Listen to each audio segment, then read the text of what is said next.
Welcome back to the podcast. It's been over a year since I've recorded one of these, but I've decided to change it up. So we're at a very special location with some very special guests. Would you guys, you trying to find them? They're sitting right here. Welcome the Drifter and the Plagarist. Can we get a clap from the studio audience? Thank you. That sounds good. How you doing, guys? Doing well. We're tired. I'm tired. I don't know about this guy, but we're just still wrapping up the whole event, wrapping up the store and everything. So, yeah. Awesome. Yeah. How are you feeling? Yeah, I feel good. Never tired. Never stop. Can't stop, won't stop. Hustle never stops. Damn, that's pretty good. I think the first thing I sort of want to ask, and as part of the revamp that I'm doing with this, is being at a special location and its significance to the guests. So first, just run us through where we are and what's the whole situation here. Yeah, so we're at 206 Little Burke Street, Melbourne. So Chinatown pop-up store, which has been here for 2.5 months, and we're wrapping up next week. Yeah, next week's probably like Monday. 2 months ago from the time people listen to this. Yeah, I realized that they were wrapping up, and I'm like, I have to sneak in right now and properly get this done. Yeah. And I guess as well, tell us about both of you guys and what you get up to professionally. I'll give you this. Yeah. I guess professionally, it's like, well, yeah, this is my role in all this was this, I guess, creating and curating a gallery that was featured within the store, which led to the exhibition, the event, which we created. Yeah, because I'm an artist, so I basically created my work involving the brand and kind of did my spin on it. And then, yeah, we just captured that, curated it, showcased it. And yeah, it was a great event. You have footage of that, so Yeah, we don't did. need to tell. So. We got lots of footage. We're going to be passing around mics. We said we weren't going to do this, but we're just going to be fucking passing around like crazy. Initially, I did the video, but you said you wanted like some J. Cole no role model stuff, something a bit more fast paced. And then I'm like, you gave a really nice speech and had a good twist ending. And so I thought that was a bit more powerful and more meaningful and put that up. And that's like 8,000 views now or something like that. Yeah, so yeah, people really like go that. us. Yeah, pretty good. Yeah. Speaking of like the brand, what is the brand? It's a fashion label. This is a podcast you should be doing. Yeah, no, the brand is called The Plagarist. It's something I started earlier this year in January. It was really just making pieces based around third culture and diaspora. So those are the influences of where the brand starts and begins. Yeah, we're on the journey. That's what the brand's about. How many drops have you had? Well, technically 2, but it's one big collection that's going to be all put together at the end of the year. And we're in Chinatown, and Chinatowns globally, I think, are quite interesting and unique and a great little pocket of culture, if you would. Did you guys want to talk about having a store here and what Chinatown's like and this whole location in general? Yeah, I will. I mean, initially it was just interesting because when we first got the place, like it was cool. Like we kind of liked the venue, like the wood, the natural old stained look. And then the more I just kind of like walked around the area, did my research, the more I realized how significant even just this building is in Chinatown's history and Australia's history. Like even just 2 buildings down is kind of the first Chinese shrine outside of China, which was, I said it in my speech, but that was kind of like a safe house for a lot of Chinese coming to Australia in the 19th century. The first Chinese shrine outside of all China around the world. Yeah. It's the oldest surviving one. I'm pretty that one, like there, over there. No way. And then, yeah, it is. Yeah, and then this Chinatown as well is the oldest surviving Chinatown in the world as well. Melbourne's Chinatown. Really? Yeah, and it's really interesting. Like there's an alleyway there which we park and everything, but that building there used to be residential. Like that used to be kind of the first place in the city of that actually housed Chinese. And it was, because now it's very commercial, the street, it's like shop fronts and it's like restaurants, but no one's really living here. But that, back in the day, this Little Burke Street was kind of like the lower economic area of the city where people would live. And it's kind of where the Chinese were kind of forced to stay and survive in their own little pockets. That's kind of the whole meaning of a Chinatown, is that when the Chinese left China, they would have to find safe havens and create their own and have their own history in little corners of the society that they weren't really allowed part of. And I guess while you've got the mic as well, that's very interesting. And when you gave this speech at your at the exhibition and everyone was around, you talked about that. How does that connect to at least this gallery and everything here, and how you like to create art? What type of art, by the way, do you mainly do? We didn't really establish that. Okay, yeah. Well, I just do very conceptual work. Like, I want the intention behind all my images is that I just want to tell a story or create a feeling, curate a feeling, and especially feeling a kind of alienation of surrealism, especially. When I want someone, when they look at my work, I want them to be so real that they can recognize it, but there's just something off about it that it makes them question themselves, makes them question what they're looking at. And in that turn, they kind of have that conversation with themselves. So that's the whole point and intention behind my art, which is really kind of like the focus of surrealism, you know? And then, the significance of Chinatown as well. Like, I just found it really funny because, like, I remember when we were setting up the shop, or like just those first early days, or even just the gallery as well on the night, I was staring outside and I could just kind of visualize people like my dad, people like a lot of my friends. Chinatown was kind of like that first place that you would come to because it's like established as like an immigrant center in the city. Like 20 years ago, he would have been walking these streets as well, like just like I was, you know, as a young kid, trying to explore, trying to find. Even just like when I first started photography when I was 13, this was just a place that I like to take photos of, you know. I'm just thinking of all the stories of all the people walking past here.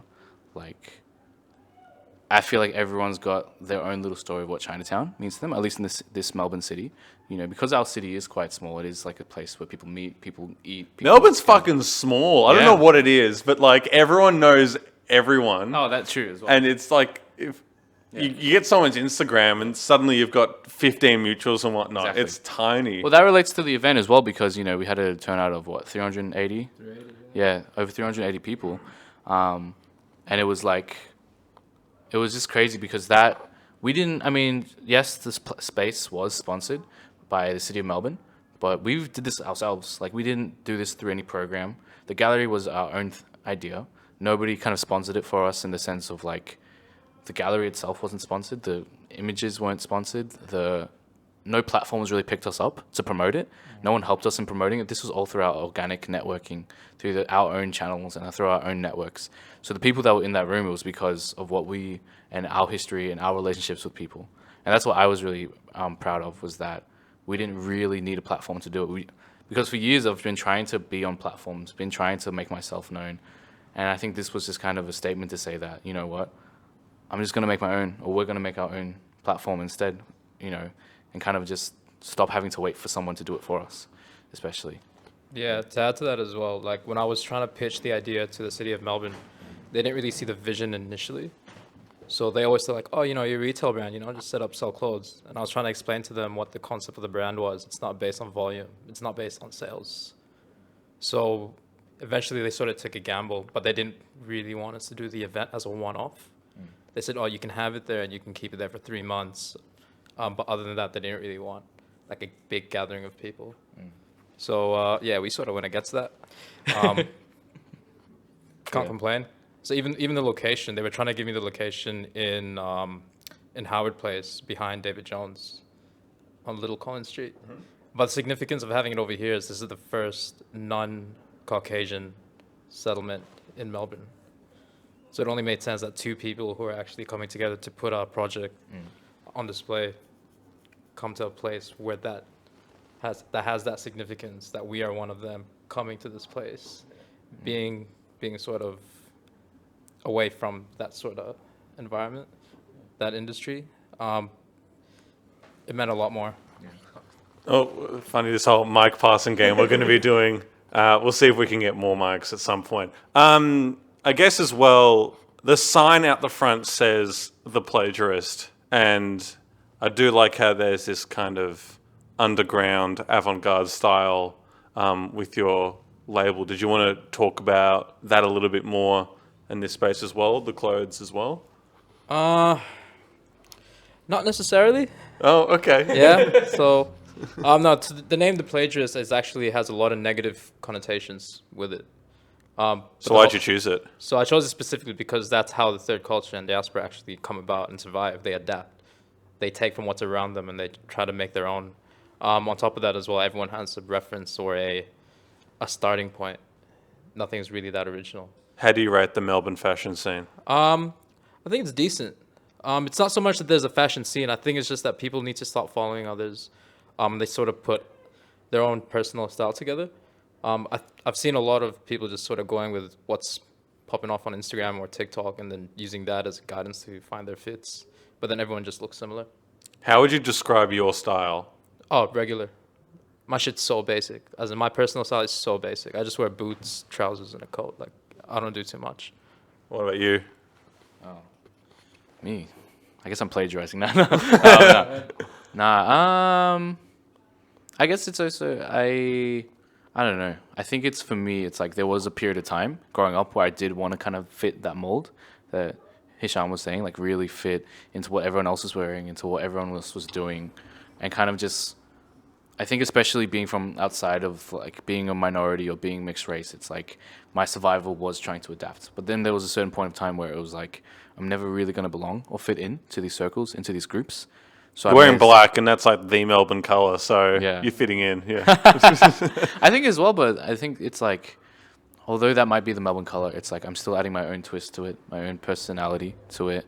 I mean, right now I'm pretty tame, but like on the night I was wearing a skirt. In English you say skirt, but in my culture we'll say sarong, which is something that... Which culture is that, actually? So it would be from my dad's side, so Peranakan, where All right. it's Chinese, but it's very heavily influenced by Malay and Indonesian cultures, because my ancestors were the first immigrants, basically like the first immigrants from China to travel to Southeast Asia 500-600 years ago, and have since kind of embedded their own culture into those areas, and vice versa. Like, you know, now there's a Chinese influence in those areas, but because of that, there is also that Malay and Indonesian influence into our culture, you know, whether it be through wearing batik, wearing the types of clothing, but making it with Chinese symbols and so on. So, Yeah, right. yeah. If a white person wore it, would you be offended? Do you reckon it's specific to certain Definitely groups? not. Definitely not. It depends on the intention, I think, of course. I think as well, it's also about, like, I'm all for cultural appreciation. I'm all for cultural mixing.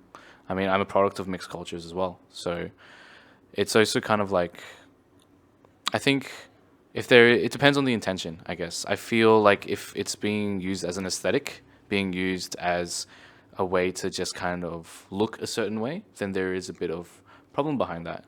But in saying that, people of their own culture can do that to themselves as well, you know? If it's just kind of like you're fetishizing yourself, it's definitely a thing that I feel isn't really talked about enough as well. Yeah, just to add to that, you're asking about the aesthetic of the brand. A lot of it actually comes from people in my culture and the way that they dress up. So when you see me wearing like a long raincoat and then I wear a blazer on top of that, that's the equivalent of wearing like a thobe that we wear to the mosque, and we wear a blazer over it. Oh, wow. So that's the way that it's actually being reinterpreted, not in terms of using the exact same pieces that are culturally tied to being a Muslim in Southeast Asia or even in the Middle East. It's just reinterpreting it into in layman's terms. What does it look like going out day to day, and in all black? In case, Yeah, right. Yeah, that wasn't visible enough. Yeah, of course. I think I'm the only one who's sort of mixing it up. I got the wild shoes and pants on. On an earlier podcast, actually, I got Neon. He was on, and Shout out to Fred. shout out to Fred. And I showed him a bunch of different shoes I had, and asked him to rate them. And I had like a pair of Yeezys, a shit pair. I don't have any really good shoes. I had like black Jordan 12s, so like the most neutral looking sneaker ever. Yeah. And then these, which are wild, and he goes, "These are the best." I'm going to be honest. These are the most fucking uncomfortable shoes I have ever worn. We're not in this for comfort, so.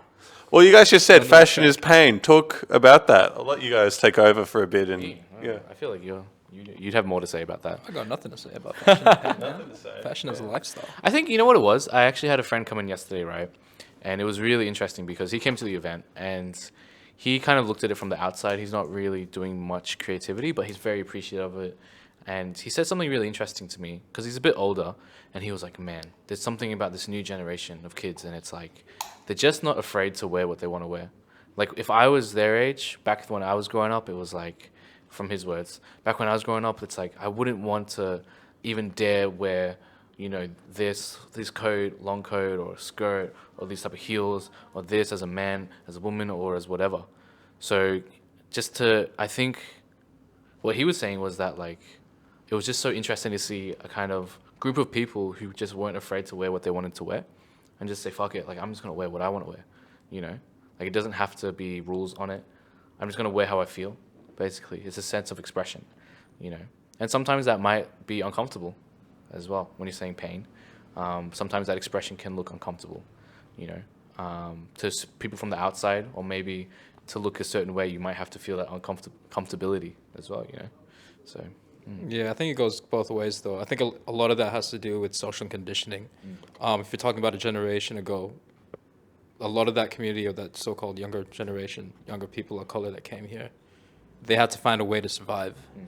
So the best way to do that is to fit in, see that you can be part of it, and you can do a job. Exactly. Whereas over now, the way it is now, it's more, there's actually a social conditioning going on that you're being told to be different. I am a little bit fearful of that movement, only because a lot of it seems to be not misguided, but there's a lack of direction with what some of them are doing. Not just in terms of fashion, but in terms of what they're actually trying to achieve doing this. Because before it was for survival. Now I find that there's cases where they may alienate themselves from being part of anything that they want to get into, and that includes fashion.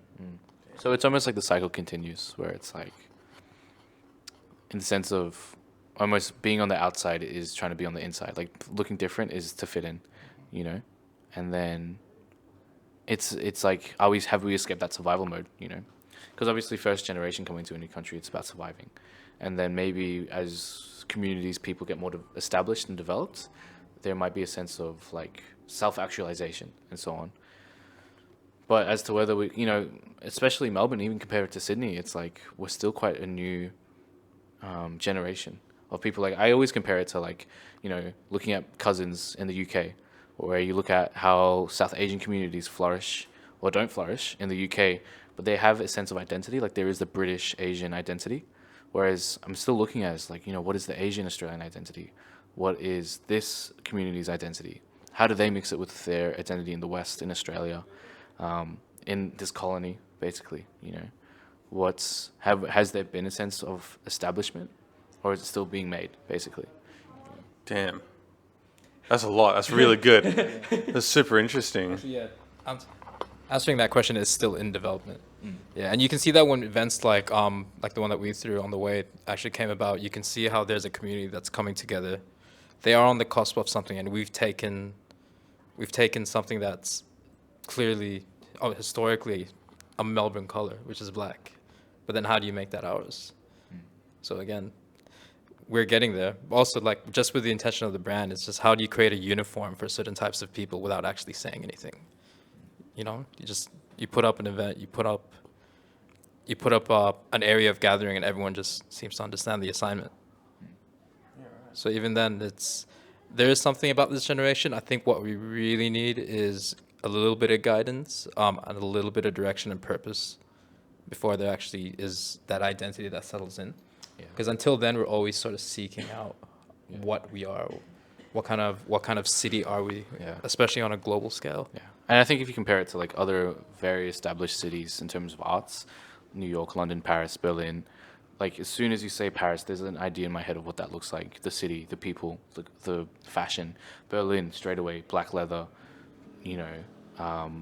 certain harnesses and so on. Very but industrial, like straight away there is that idea that's been sold. But when you say Melbourne, it's like my mind's still kind of like loading it, and I feel like we're starting to really capture or curate what that could be, especially to the people looking from the outside as well. I reckon as well, like on that, I think Melbourne and Australia, maybe Melbourne in particular, prides itself on being quite diverse. And this kind of comes from, historically speaking, this is the high school media coming in, but after World War II, there was a thing called Populate or Perish, and it was a movement Robert Menzies initiated. And over the course of 60 years, 7.3 million people migrated to Australia. I don't know exactly the numbers, but Melbourne is the second most populated Greek city in the world. And so it's Athens and then Melbourne. And so we attract so many different cultures. And I think potentially that's part of the trouble of why we struggle to get a Melbourne identity, because we've got all these cultures coming in, we've got all this stuff like that. And we want to be diverse, we want to be accepting. But I personally don't know if I could rock the outfit you wore on the night. With all respect, it's a great outfit and you look great, but I don't reckon I could pull that off. Partly because of my long, lanky body, but also I think I'd be offending different cultures. And so I think there's a fear of accepting appropriately and how do we do that and whatnot. Yeah. I think it's about communication as well, because again, looking at other cities from the outside, there is like a sense of interaction, because I think especially kind of where I sit and the kind of circles I've been in, at least reaching out now and then going to certain government grants, certain organizations, especially as soon as they see that I'm a person of color, as an artist, automatically what they want me to sell is multiculturalism. And Put you in a box, hey? Puts me straight into a box. And then it's also, there's this kind of, they don't actually explain to me what they think multiculturalism is, what actually is multiculturalism. And this might sound weird, is it a good thing? Because it's this kind of idea that it's like we're all kumbaya, we're all like together in our different cultures. But beyond multiculturalism, is there a mix of cultures? Are people integrating? Are people mixing with one another? Is that a good thing? Or should we stay separate to preserve culture is another thing. These are all debates, and conversations. But when you go into these circles, when I try to like apply for certain grants or apply for certain facilities, it's almost automatically, it's like you have to just show diversity. And then what is diversity? What do you think our cultures look like?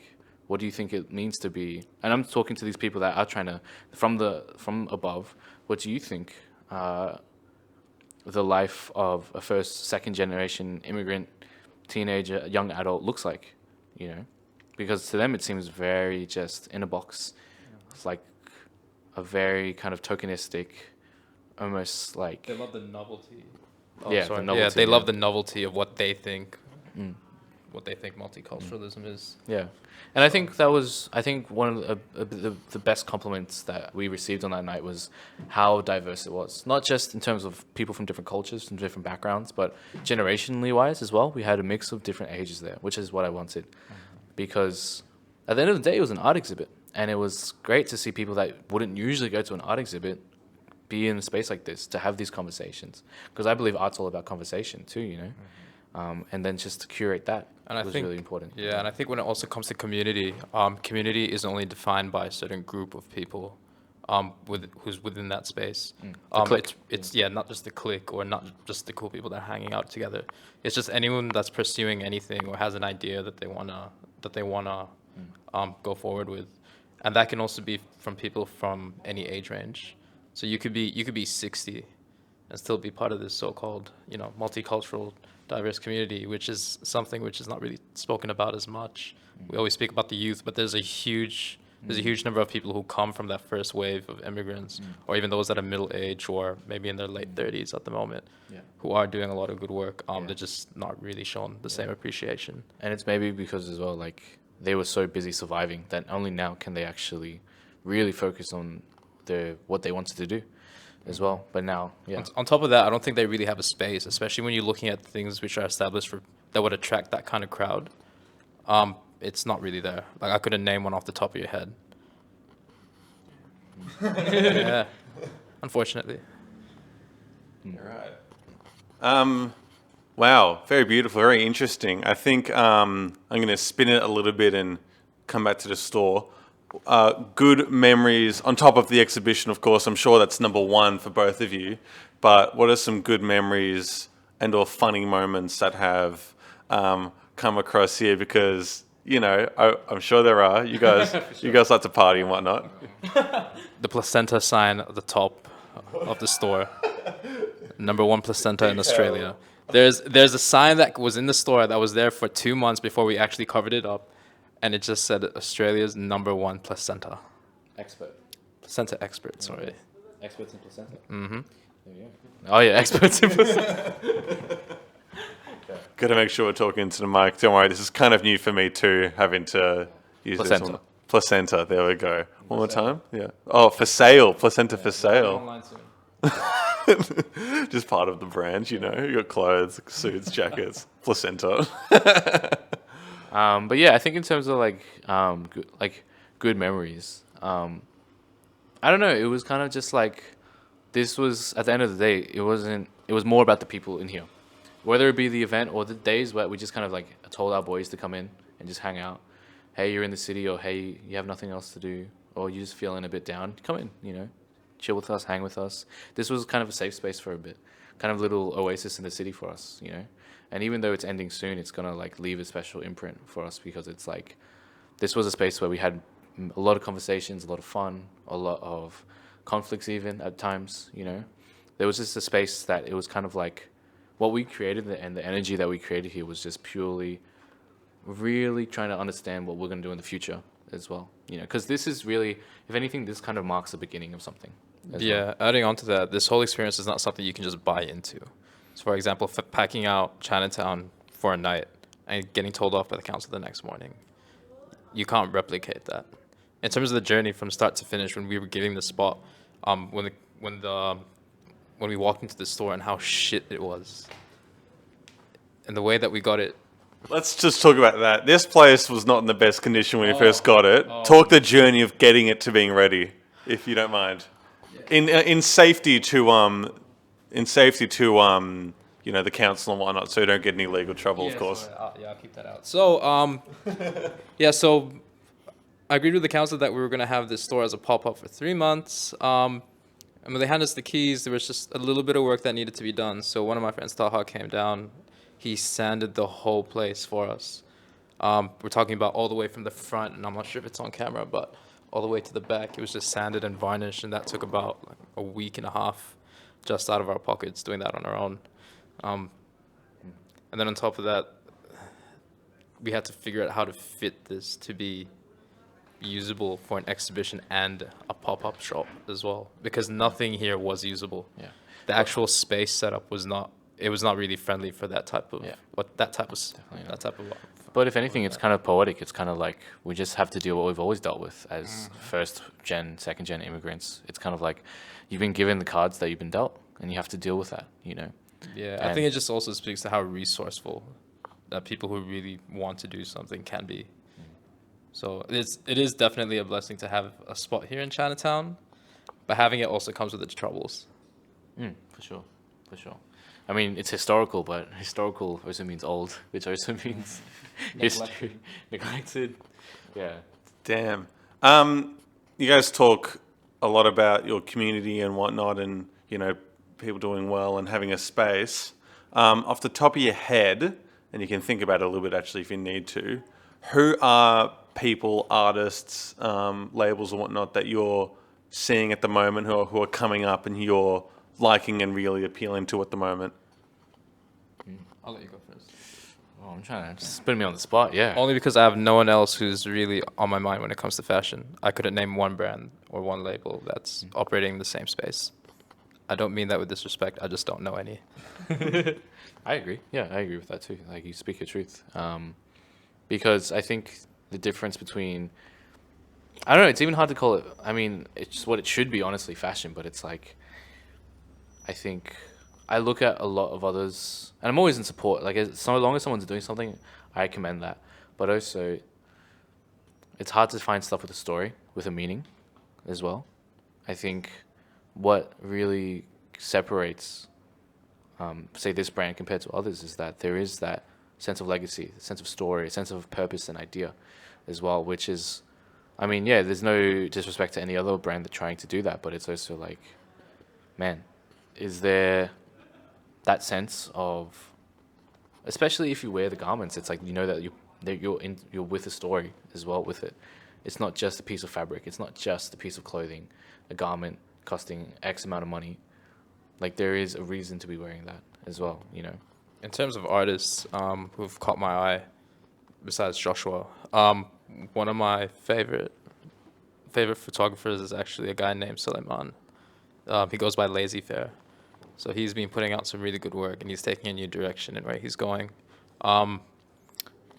John, who's based out of Adelaide, young kid, he's doing really well.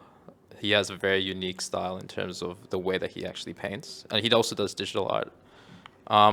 Leon, not bad on good from Adelaide as well. So a lot in Adelaide, man. I can tell you a lot in Adelaide. They're doing some great work. Melbourne-wise, yeah, we've got Joshua. You know, not many others you really need to speak about. Nah, I'm playing. I was gonna ask you, like, who's on your radar? Who's on my radar? Yeah, fashion-wise and art-wise, like any specific visual artists or. I went to uni with a lot of artists, and it's very funny when you see a lot of people trying to come up with stuff, but it's just like whatever. Like I did media and I do all these film classes, and people think that they're the next Tarantino or they're the next David Ayer or Wes Anderson and stuff like that. All these really uniquely stylish people, but they would just do shit and none of it was fucking original. The people who were successful have gone off and overseas already, and so that's like an interesting thing in that space at least. Yeah, I've been following Lazy Fair for quite a bit. Really like what he's up to. I guess in terms of artists, I know LNG the Kid. Him and I have a mutual friend, and I missed his first show because I was just really sick. I didn't have COVID. I wish I had COVID, so I had a better reason to miss it. I was just so down. Yeah. But that music scene there and what he's up to. He's only got one song out, and it's already got like 20, 30,000 streams and whatnot. And I think there's new music coming out soon, compared to this dead at least. But I know a lot of musicians, weirdly enough, but they're still, you know, artsy and trying to get out there and whatnot in the Melbourne scene as well. And Under Shelter Sessions as a facility for that is also really good. And so I think those two are the big things that I'm coming up with. Yeah, for sure. I think another one to add is Ammar Eunice. Ammar Eunice is a photographer, and he does screenwriting and cinematography. He's definitely been, I guess, pushing his community forward, and he's putting out quality work, especially in terms of messaging and creating a whole scenario around what the west side of Melbourne Somali community go through, sort of from the time that they move here and until to date, just in terms of day-to-day experiences. Yeah, I love what he's doing. I think as well, something I inadvertently touched on. Do you guys find that people like leave Melbourne and Australia to pursue their dreams elsewhere? Do you notice any of that going on, or not really? Or where? How about this? I'll change the question. Do you feel limited in Australia creatively or anything like that? Do you want me to answer that? Yeah. No. No? Why? No, I don't, because I think there's something that you can build over here. You don't have to go for the rat race and actually chase something that follows in other people's footsteps. Again, it comes to, I guess, my personal experience of coming here when I was 18 years old and looking at the place around me saying, look at all the opportunity that we have here, and you're just going to let it go for waste. So for someone who's come from the outside, made a home here, and now trying to make the most of the opportunity of being in a city like this, it's almost sad to see that people think that they have to leave just so that they can have some sort of name or pursue something that they couldn't otherwise do here. I mean, yeah, this is going to be released in a while, right? So, but yeah, I do have plans to travel overseas myself. But it's not with the intention to escape the city, if anything. I feel as well, it's like, I remember when I first met you, the first thing I asked you was, you know, what's your intention behind the brand? And you said that you're trying to export culture. And if anything, it's like, I think the problem isn't people leaving, because I think travel is a great thing. You have to travel if you can afford the privilege to do so. But I don't think leaving is a bad thing. I think it's leaving and forgetting, and leaving it behind is another thing. So going overseas, and I'll be overseas by the time this is released, but I feel as if I'm going to. I have to always remind myself never to forget where I come from as well, and bring that to overseas, because it's almost like you go, what other countries or what other cities look at Melbourne and see something. Why is it that even though we've been told so many times that we're the arts capital of Australia, why is everyone still not even batting an eye at what's happening? But I must say, I feel like there is starting to be an interest. I had people from New York, people from LA, people from London message me or shoot me emails saying how they noticed about what's happening over here. Say the names: Hype Beast, High Snobiety. Say the names. You're That's- connected, yeah. Yeah. Say it. Mm. You too. There's a couple in your bag. Who is that? Nah, we'll see. We're still developing relationships as well, if anything. And yeah, I think that's the thing that I'm really sad to see is people with talent leaving this place, and you're a product of your environment, and it's always good to pay homage to where you come from as well. Adding to that as well, there's nothing wrong with doing that, but I do feel like it's a missed opportunity.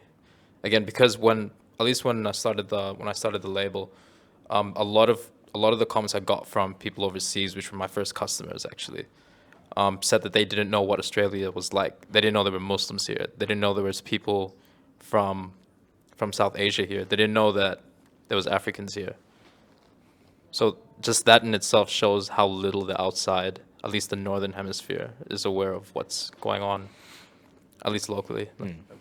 Yeah. So again, that was the intention. So exporting culture, but exporting it in a way that's actually very true to what the experience is like, without actually Fetishizing it. Yeah, fetishizing. Just be like, hey, look at what we sell.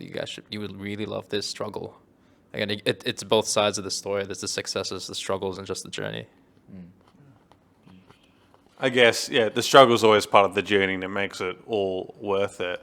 I guess a final thing to sort of think out and look into, for those new artists, those new photographers, those new designers, anyone who's trying to enter the art space, would you guys have any advice for them or anything that they should look out for? I think I have to be blunt, but not everyone's your friend as well. And it's good to find your circle. It's good to find your people as well. And I think, speaking from experience, it's always like, it's really exciting to find a space in the community where you feel like a sense of belonging, because we've always felt on the outside our whole lives. But it's also important to know that, as you continue to develop, as you continue to grow as an artist as well, it's important to also have alone time. And that's where you actually develop your creativity, is that time when you're alone as well. Like, even though there was those around 400 people here and so on, shutting down Chinatown, but this was a product of so many nights of me just being alone, doing my work, sitting down by myself, having thoughts, being alone on the train, being alone in the car, sitting alone and writing emails and trying to get things to work, sending DMs, sending messages to people, like a product of just really, I guess, hustling and trying to make sure that those dreams are coming true as well, so yeah. Yeah. Advice would really be, do things with purpose. So try to find a reason that you're doing what you're doing, what the reason what you're doing is for. Otherwise, you just get lost in doing things for the sake of doing it, and that becomes very fleeting. So you'll never really stick into whatever practice you've picked up. On top of that, don't be afraid to take the risk. I think a lot of people sort of find the excuse of being a perfectionist for not putting things out or not starting something. And I've found that that's really just a short cop-out to not pursue or really not show any results of what they want to do. Those would really be the two main ones. Other thing is really just go out there, man. Go out there, don't be scared. It sounds so cliche, but there is a lot of people always talk about, oh, this is what we want to do. This is what I want to try. There's two things you can do. You can always talk about how you want to do that, or you can do it. And you can fail miserably and then pick it up and go it again. It's something that I think is a reality when you want to do something at a high level. It's not going to be easy. So I think coming from the backgrounds that we come from, I think it's like the one thing that actually gave me motivation, funnily enough, is that, you know, having no platform, having nothing to start with, I kind of had to say to myself, I have nothing to lose. You know, like, yeah, the biggest motivator in my life is always failure as well, and learning from failure and seeing where that can take me as well. Because even if this event, even if there wasn't such a big turnout, even if there wasn't such a loving reception, I mean, I did what I wanted to do. I wanted to make art. And that's the most important part, I think, as well. It's like, yeah, stay true to that, because some people get lost in the reception. Some people find that they find validation through what other people's thoughts are. And then they lose themselves and really just become a product of the people and not themselves. And then really it blows the line between art and product as well. I know there's a lot of secrecy and stuff like that with what you guys do, but I guess what's next and what's next for you guys and what are you doing moving forward? Oh, I mean, we're still working together. We still have plans, but all I can say is that by the time this is coming out, I'll be overseas as well. As to where, I'm still figuring that out. That's all I know, is that I'm going to be away for a bit, but still bringing the same ethos to these places as well, you know. Yeah. And yeah, again, the same problem is that if someone will leave Melbourne, they come to a new place not wanting to be associated to Melbourne. For me, I'm proud to be from this place, so I'm proud to be with the people that come from here, my people, my community, and so on as well. So, yeah. Yeah, as for myself, the brand is still in a very early stage. It started on the 15th of January, so there's a lot of growing pains. 2 days after my birthday. Yeah. Is it? Oh, is it? Yeah. Did it on purpose. That's bad. Hey, man. Listen, this is your birth. You know what? We'll have an anniversary every year on the 17th just for you. We won't do it on the 15th. We do it on Joe's birthday. 12th. Yeah. 13th, yeah. 13th, there we go. Yeah. I thought it was 17th. Yeah, 13th. We'll do that every year. Anniversary, January 13th. Joe Day, Plagarist. Joe Day. Yeah, Joe Joe boy. Day. JD. Yeah, no, plans for the brand. It's really just growing. Baby steps again. There's growing pains with starting a brand, especially in Melbourne. And for the most part, it's operating as a, I wouldn't say luxury, but it's a mid-tier fashion label. So going with that, it's really trying to get the message that the brand started off with and pushing it further out with a bit more reach, a little bit more clarity, because there's no real end to the story. It's really just different chapters of it. Yeah, a couple more events coming up, collections coming up as well. I think it's just a matter of staying tuned. There's going to be a lot more collaborative work that's going on interstate. So probably by the time this comes out, the event that we're throwing in Adelaide would have probably finished. Yeah, man, I don't know. Yeah.